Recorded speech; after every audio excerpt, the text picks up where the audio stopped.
sitwasyon sa ato ang nasod or sa atong lungsod. So makita nato siya diri sa inland. Whereas Katong sigil guys, so hot. Working our way. Bye! Wow, una ka sila. Bye!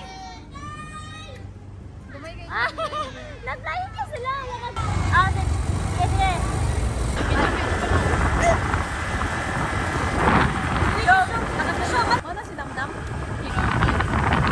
Baba na wati guys! Last one karon.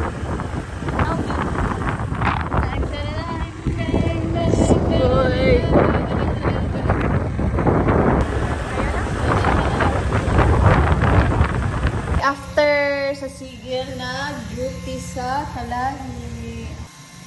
After sa sigil, sige nga to, go direct. after seminar,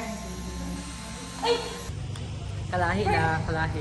first duty done. First duty done. Guys, bye-bye.